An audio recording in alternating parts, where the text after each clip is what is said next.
Saya sempat belajar STEAM beberapa tahun yang lalu, tepatnya di Jiangsu, Cina. Mungkin ada perbedaan Cina dengan kita dalam hal STEAM. Ya, perbedaan yang mendasar itu adalah di sana memang fasilitas yang mereka siapkan untuk pembelajaran STEAM itu sudah sangat-sangat mumpuni. Jadi ada semacam pusat studi untuk belajar STEAM yang kemudian mereka beri nama dengan Lego Center, di mana di setiap sekolah di Cina itu mereka juga mempunyai kelas-kelas STEAM, ya, kelas-kelas STEAM yang di mana semua perlengkapan yang mereka perlukan itu ada di sana. Jadi tahapan-tahapannya itu sudah sangat-sangat luar biasa. Misalnya di jenjang SD, ya mereka sudah mengajarkan anak bagaimana cara merakit Lego untuk membentuk satu bangun yang mungkin tidak lengkap, ya, belum bergerak, kemudian bertahap, kemudian mereka bisa membuat bangun ini bergerak, kemudian pada tahapan selanjutnya Lego ini dihubungkan dengan komputer, gitu, sehingga mereka bisa memerintahkan bangun yang mereka buat itu dalam bentuk robot, ya. Jadi banyak hal-hal yang mungkin berbeda dengan STEAM yang ada di kita. Namun demikian kita harus ya yakin ya bahwa walaupun kita berjalan tertatih-tatih, namun STEAM di kita ini sudah mulai kelihatan geraknya, sudah mulai kelihatan semangatnya. Yang kita lihat juga banyak sekali lembaga-lembaga yang sekarang mengupas tentang STEAM. Bahkan di Aceh sendiri kita sudah punya satu lembaga di bawah Universitas Syahwala yang memang mereka itu fokus kepada bagaimana cara mengembangkan STEAM supaya STEAM ini bisa juga berkembang di Aceh. Mungkin dari beberapa pakar yang saya temui ketika mempelajari STEAM ini, jadi sebenarnya hal-hal yang paling mendasar ya mungkin dari singkatan dari STEAM itu sendiri, science. Jadi kalau ada satu fenomena alam yang melibatkan observasi atau pengukuran, itu berarti sudah berkaitan dengan sains. Kemudian teknologi, jangan kita bayangkan bahwa teknologi ini adalah satu alat yang mungkin sangat kompleks, sangat rumit, sehingga kita akhirnya agak sulit ya melakukan sesuatu karena fokus kita dalam teknologi itu sangat luas ya. Jadi selama kita bisa melakukan inovasi, kemudian bisa melakukan modifikasi untuk memenuhi kebutuhan atau keinginan manusia, maka itu teknologi. Ya, tentu teknologi itu juga dalam banyak hal ya mungkin kita bisa melihat ada yang kompleks, ada yang sederhana. Tentu pendidikan STEM, teknologi yang dimaksud adalah teknologi yang mungkin lebih sederhana. Kemudian tentang engineering sendiri ya, engineering sendiri berhubungan dengan desain sebenarnya, desain konstruksi, bagaimana cara mengemas satu teknologi atau suatu produk atau suatu karya sehingga dia memang enak dilihat, kemudian dalam hal efisiensi dan sebagainya itu bisa bermanfaat secara ekonomis dan ramah lingkungan. Itu sudah masuk ke engineering. Kemudian untuk matematika sendiri sebenarnya sederhana selama itu tidak mesti hitungan. Kalau dia berhubungan dengan pola-pola atau hubungan-hubungan yang melibatkan ketiga unsur tadi, itu sudah sudah kategorikan matematika. Bahkan sekarang tidak hanya STEAM ya, jadi ada yang menambahkan art ujungnya. Kalau di Aceh sendiri ya ada hal yang kita tambahkan yaitu agama, ya, berhubungan dengan agama. Selanjutnya bicara tentang pendidikan STEAM, tentu kita tidak langsung kepada produk sebagaimana yang dihasilkan industri seperti kebutuhan manusia pada umumnya. Namun tentu kalau yang namanya pendidikan itu adalah proses bagaimana cara menyadarkan siswa, kemudian merubah perilaku mereka sehingga kemudian mereka menjadi sosok yang bisa kita harapkan untuk menyelesaikan masalah-masalah dalam kehidupan nyata ke depan. Kemudian berikutnya saya mungkin ke fokus kemari ini, saya rasa di STEAM ini sudah sangat sering kita lihat ya tentang seorang gadis yang usia 10 tahun, Brigid Genesis ya. Dia sebenarnya dia menderita penyakit leukemia dan dirawat di rumah sakit. Dia melihat bagaimana sulitnya suster dan dokter membuka perban satu persatu. Ya, kemudian dia berempati, ya, kemudian berusaha merancang sebuah alat perban, bagaimana caranya perban itu bisa dibuka dengan mudah dan membantu orang lain yang membantu dia. Jadi apa yang dia lakukan itu adalah berniat memudahkan pekerjaan orang lain, namun secara tidak langsung juga memudahkan orang lain untuk membantu dia, gitu. Nah, jadi empati inilah yang kemudian saya pikir sangat dekat dengan STEAM. Jadi kalau kita bicara nanti ke depan kita bicara tentang design thinking ini sangat berhubungan dengan empati. Jadi ada empathize istilahnya, ya. Jadi ketika kita sudah punya empati, peduli dengan mungkin kesulitan orang lain, dan kita berpikir untuk membantu mereka, ya mungkin dengan cara kita, dengan pikiran kita, dengan kerja atau yang lain-lain, itu sudah mengarah ke kegiatan STEAM. Jadi saya mungkin mengambil ada beberapa contoh. Ini salah satu yang mungkin paling anyar, yang paling sering kita lihat di pelatihan-pelatihan. Kemudian yang kedua tentang sayur lodeh. Kenapa saya mengangkat tentang sayur lodeh? Jadi selama ini kalau kita lihat ibu-ibu memasak, konsep tentang sayur lodeh itu tentu santan sebagai salah satu bahan-bahan yang diperlukan untuk memasak sayur lodeh. Namun ternyata seorang penggemar sayur lodeh itu ada yang tidak bisa mengkonsumsi santan. Tentu hal ini harus disikapi, ya, sebagai seorang penggemar sayur lodeh. Tentu bagi yang bersangkutan harus ada solusi lain supaya dia tetap bisa mengkonsumsi sayur lodeh tanpa santan. Nah, jadi bayangkan, ya, di sebuah hotel mungkin santan itu sudah tergantikan dengan susu, ya, dimana mungkin kalau susu proses untuk menghasilkannya tidak sulit karena sudah banyak susu kemasan yang dijual di pasaran. Namun kalau santan prosesnya tentu agak panjang, walaupun juga ada santan yang dijual dalam kemasan. Nah, jadi dalam hal ini tentu ada beda sayur lodeh yang dijual di pinggir jalan. Kalau di Aceh, hampir di setiap sisi jalan itu ada penjual masakan siap saji yang dikemas dalam ukuran satu kantong satu plastik sekitar Rp5.000.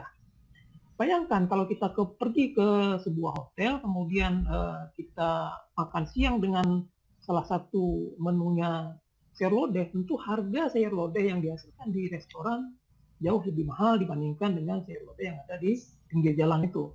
Jadi kenapa demikian? Tentu karena cara memasaknya, ya, dan cara mengemasnya juga berbeda. Ini juga membuat sayur lodeh menjadi lebih tinggi nilainya dibandingkan dengan yang ada di pinggir jalan mungkin. Kemudian yang menarik ketika saya belajar ke Cina, ya, ini ada paper balkon. Ya, paper mungkin kita semua sudah tahu tentang balkon. Jadi kalau bicara STEM, kita pasti bicara sesuatu yang terkait dengan bagaimana cara menyelesaikan masalah nyata. Bicara tentang pembelajaran STEM, ya tentu kita bicara tentang bagaimana cara mengemas sebuah masalah yang mungkin ada di kehidupan nyata, namun dalam konteks yang mungkin lebih mini, ya. Ini mungkin dalam hal ini kalau kita kepada anak-anak kita berikan mungkin ada sedotan atau pipet, kemudian ada kertas, ya, ini dibatasi. Jadi kalau bicara STEM, saya pikir tentu ada batasan-batasan yang sehingga orang harus berpikir bagaimana caranya pembatas-pembatas ini bisa disikapi, apa yang ingin kita capai tetap tercapai. Ya. Dalam hal ini di kelas mintalah anak membuat sebuah bangunan kokoh, ya, dengan catatan bahwa hanya diberikan 2 batang pipet atau sedotan, 2 lembar kertas, sedikit selotip, dan 2 gunting. Mereka harus membuat balkon mungkin di sisi meja atau di dinding yang kemudian diberikan batasan lagi, ada syarat. Syaratnya balkon ini harus kokoh. Bagaimana cara mengemas ini? Bagaimana cara membuat sebuah balkon yang kokoh? Dan kalau memang perlu kita tambahkan, mungkin perlu juga ditambahkan bahwa balkon ini kondisinya indah. Tentu kegiatan-kegiatan yang menumbuhkan mungkin semacam kemampuan kinestetik juga perlu dibiasakan di kelas. Ya, karena setiap anak itu punya kemampuan punya tipe belajar yang berbeda-beda, ada audio, ada visual, ada audio visual, dan bahkan ada yang kinestetik. Selama ini kenapa kita melihat bahwa anak-anak ada yang mungkin agak lasa, agak mungkin susah diatur, karena memang tipe pembelajarannya tidak kita akomodir. Nah, sebagai contoh, ya mungkin ini adalah hasil-hasil karya yang sudah dibuat oleh mungkin beberapa kelas ya. Saya juga sempat lakukan hal yang sama ketika kami belajar di Cina. Jadi ada standar ya bahwa ketika ditempatkan satu benda di balkon itu, maka balkon itu tetap kuat, tetap kokoh, tidak goyah. Kira-kira itu standarnya. Jadi ada standarnya. Ini adalah salah satu bentuk pembelajaran STEM di kelas yang mungkin kita bisa terapkan. Apalagi sekarang kan sudah tidak ada ujian nasional, guru sangat-sangat mungkin untuk melakukan eksplorasi kemampuan dia dalam mengajar, menggali semua tipe belajar anak sehingga mereka bisa menikmati pembelajaran yang mereka lakukan. Oke. Kemudian yang menarik ketika saya ke Batam sekitar 2 tahun yang lalu, ya waktu itu hampir di satu sekolah di Batam, SMA 3 Batam kalau saya tidak salah, saya melihat di setiap sudut sekolah itu ada tulisan Lisa. Jadi Lisa ditulis sangat besar, kemudian di bawahnya dituliskan tulisan yang lebih kecil. Saya berpikir, ya apa ini Lisa? Kenapa di setiap sudut sekolah itu dituliskan kata Lisa ya dengan sangat besar? Hal ini menarik saya sehingga saya mencoba mendekat. Kemudian ternyata Lisa itu sebuah singkatan lihat, sampah, ambil. Ini sebuah gerakan sebenarnya ya. Walaupun tulisan ini sebenarnya hanya tulisan ringkas ya, yang mungkin bagi orang yang lalu lalang ini bukan hal yang mungkin perlu diperhatikan, tapi lama-lama ini menjadi sebuah kebiasaan yang bisa membuat siswa itu peduli dengan lingkungan ya. Saya sudah beberapa kali ke sekolah ini dan saya melihat perkembangannya luar biasa. Nah, jadi setiap tahun tentu ada hal yang luar biasa, apalagi di depan sekolah itu ada sebuah tempat sampah yang yang luar biasa, yang lumayan luas lah. Dengan konsep ini saya lihat sekarang setelah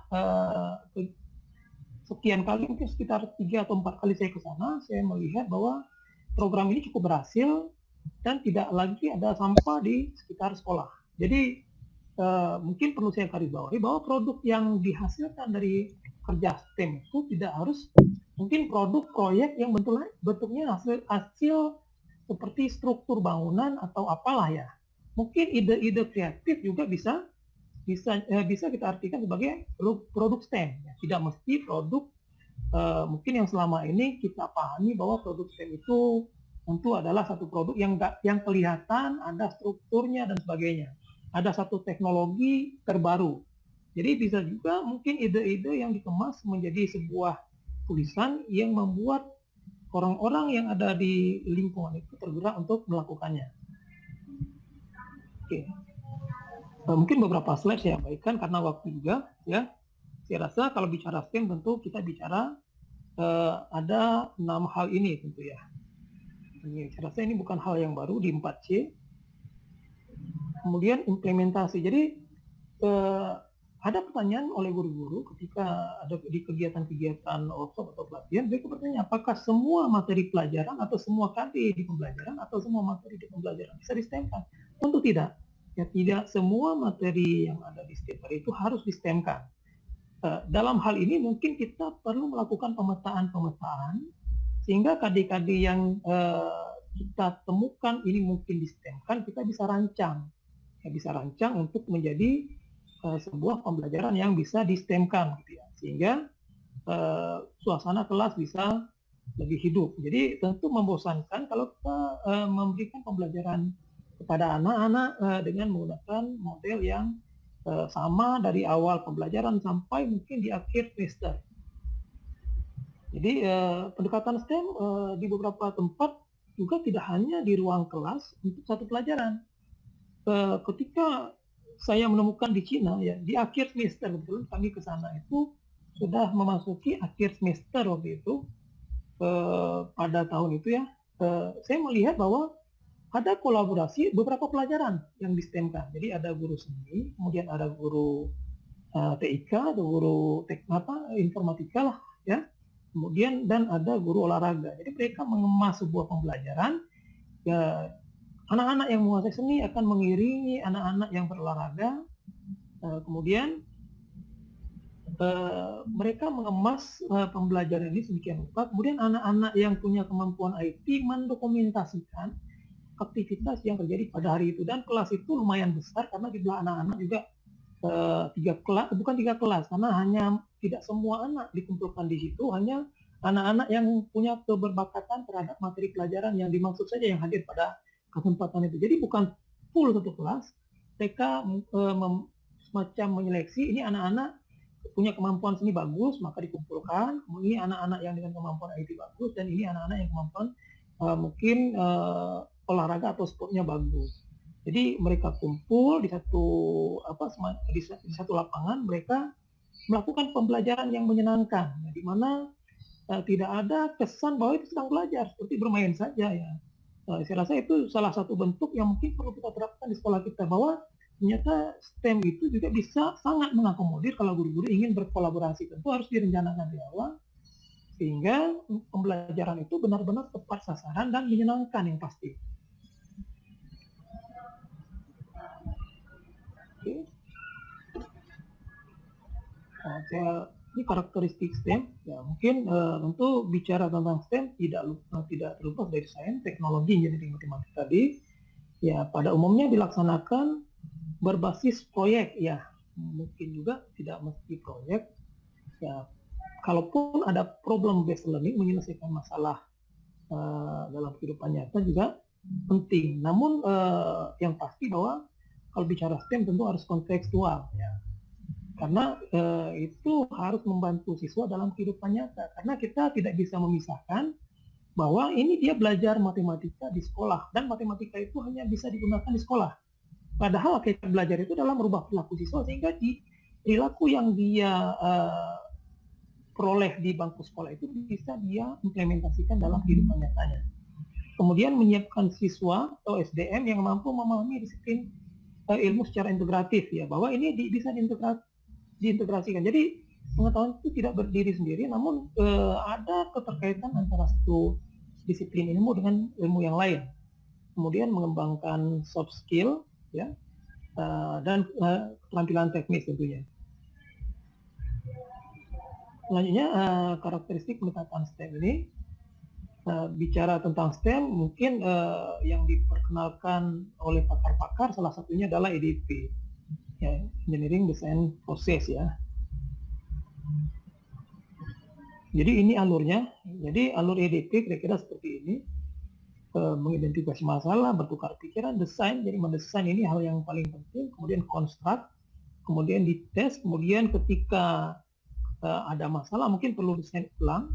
Ini bisa berputar alurnya di sini, kemudian berbagi solusi ketika kita sudah menemukan solusinya. Kemudian model EDP ini dia ada langkah apa, ini bukan semacam lingkaran sebenarnya, ya, karena EDP ini kita tidak tahu di mana dimulai dan kapan selesai, tergantung kita mau startnya dari mana, tergantung kondisinya. Ini model Kapraru.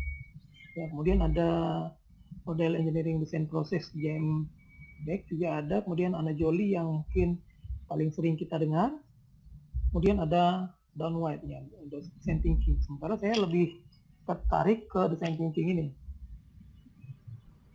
Oke, kalau Don White ini bicara tentang Design Thinking ada 5 langkah, ya. Yang pertama itu empathize, seperti tadi ketika seorang anak yang sakit melihat dokter atau perawatnya kesulitan dalam mengganti perbannya, dia berpikir bagaimana cara menolong mereka. Ini salah satu bentuk empathize.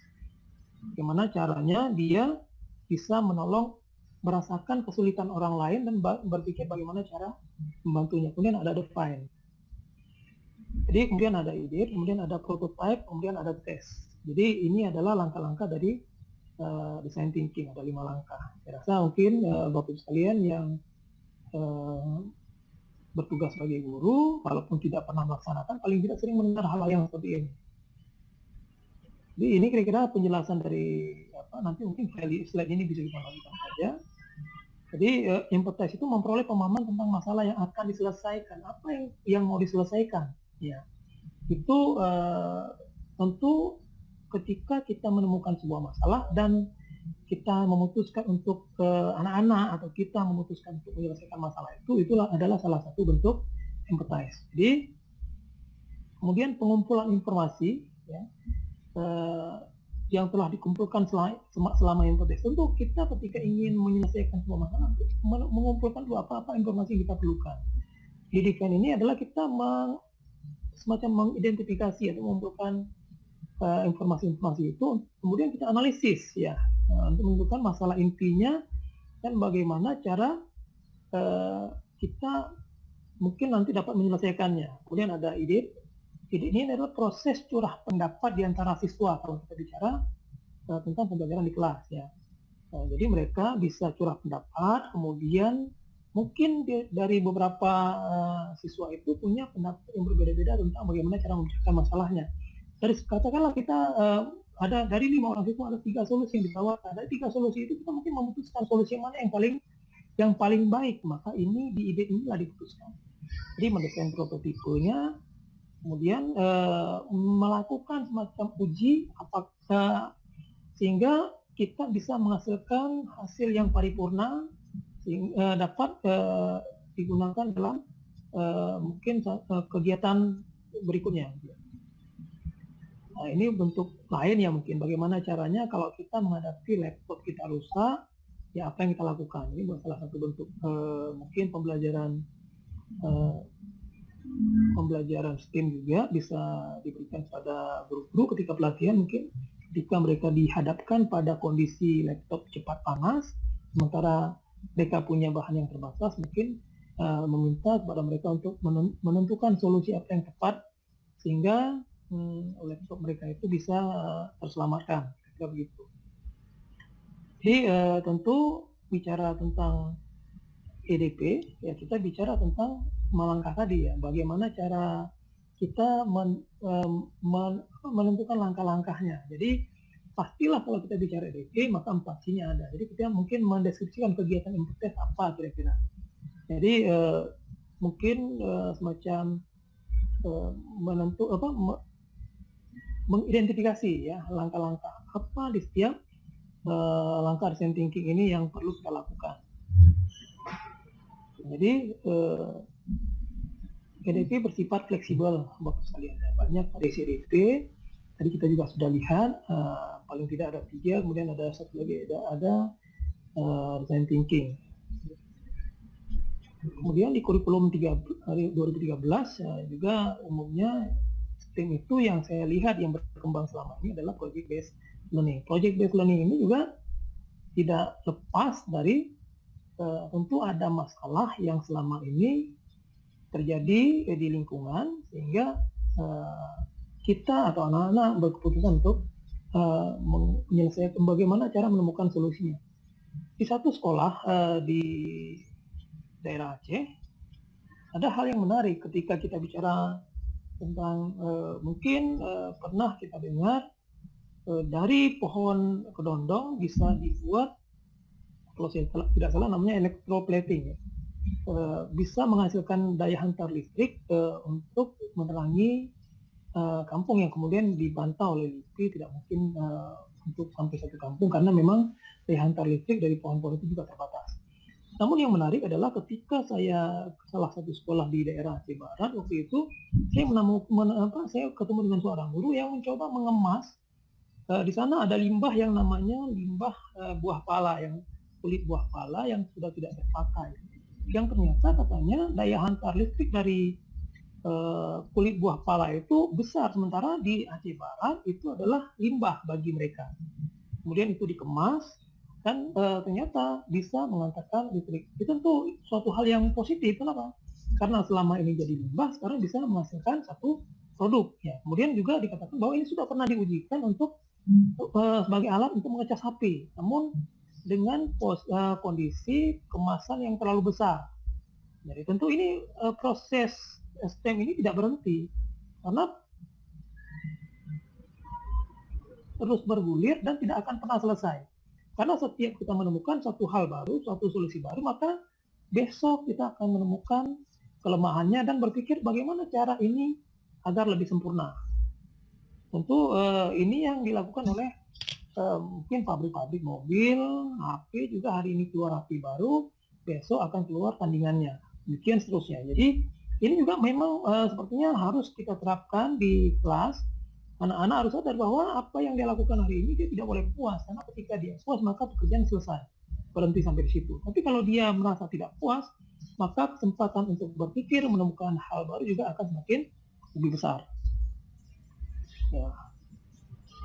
Oke, saya lewati saja ya. Ini model PJBL, ada beberapa model yang mungkin bisa diterapkan dalam pembelajaran ya. Ini EDP, model design thinking. Kira ini tadi contoh-contohnya, ada PBL, ada PJBL juga. Mungkin ini bisa menjadi rujukan dari Bapak Ibu sekalian yang mengajar di kelas dan berusaha mengantar anak-anak kita untuk menemukan solusi dari sebuah mungkin yang kita pikir bukan masalah, ternyata ini masalah, dan kita bisa membantu anak-anak, mengantar mereka untuk menjadi solusi bagi masalah itu. Jadi semakin banyak anak-anak yang kita ajak sebagai penyelesai masalah, maka semakin hebatlah bangsa ini ke depan tentunya. Ini implementasi STEM di kelas ya, di pelajaran kimia kalau saya tidak salah. Jadi beberapa daerah, ada teman kita IPD Mendera dari SMA 17 Palembang juga sudah pernah menerapkan ini dengan buah-buahan juga ya. Mungkin pertama merancang gambarnya, kemudian mencoba membuat atau mungkin bentuk dari desainnya dan sebagainya. Namun waktu itu mencoba menggunakan buah-buahan dari jeruk, apel dan sebagainya. Tentu kalau membuat dari bahan-bahan yang semacam itu tentu biaya yang dikeluarkan lebih besar ya. Maka dalam hal pemilihan mungkin bahan juga ini sangat diperlukan, sehingga tidak perlu mengeluarkan biaya besar untuk pembelajaran. Bayangkan kalau semua anak-anak diminta membeli apel, kemudian membuat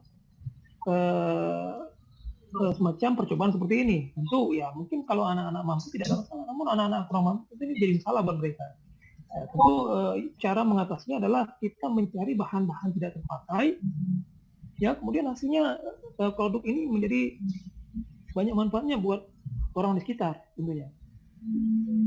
Di langkah-langkahnya tentu saya katakan tadi di awal bahwa untuk pembelajaran STEM tidak semua KD bisa di STEM-kan ya. Kalaupun bisa tentu agak sulit menentukannya, apalagi kalau di beberapa pelajaran tertentu ada materi-materi yang memang sudah abstrak, nah, sulit kita bawa ke konteks nyata. Sementara STEM itu mengarahkan kita untuk berpikir dengan bagaimana cara menyelesaikan masalah nyata. Kemudian menentukan topik, mengembangkan indikator. Nah, kalau kita bicara tentang RPP satu halaman, mungkin indikator bukan suatu hal yang harus ya, karena di RPP satu halaman kan hanya 3 komponen saja ya. Walaupun kalau Bapak ingin tetap menambahkan indikator juga tidak disalahkan.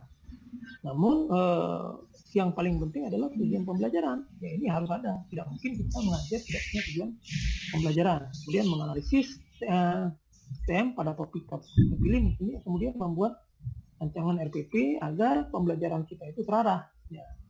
Bicara tentang RPP, pernah ada pada satu kesempatan saya menyampaikan materi di satu daerah. Kemudian ada seorang bapak yang usianya sudah mendekati pensiun. Setelah selesai saya menyampaikan materi, mengacungkan tangan, mengajukan pertanyaan kepada saya. So sebenarnya bukan pertanyaan sih, lebih kepada menyampaikan kepada saya bahwa beliau mengatakan bahwa beliau sudah mengajar lebih dari 30 tahun dan tidak menggunakan RPP, tidak menggunakan perencanaan. Nah, tentu sulit ya menjawab hal ini di depan orang ramai, seorang yang lebih tua, tentu ada etika-etika yang harus kita jaga, sehingga tidak menyinggung perasaan beliau dan tidak mempermalukan beliau di depan umum. Karena sampai hari ini juga saya lihat beli RPP ini masih tetap berlangsung walaupun sudah sangat sederhana bentuknya. Kemudian saya putar otak bagaimana caranya menjawab si bapak supaya tidak tersinggung dan tidak malu di depan orang banyak.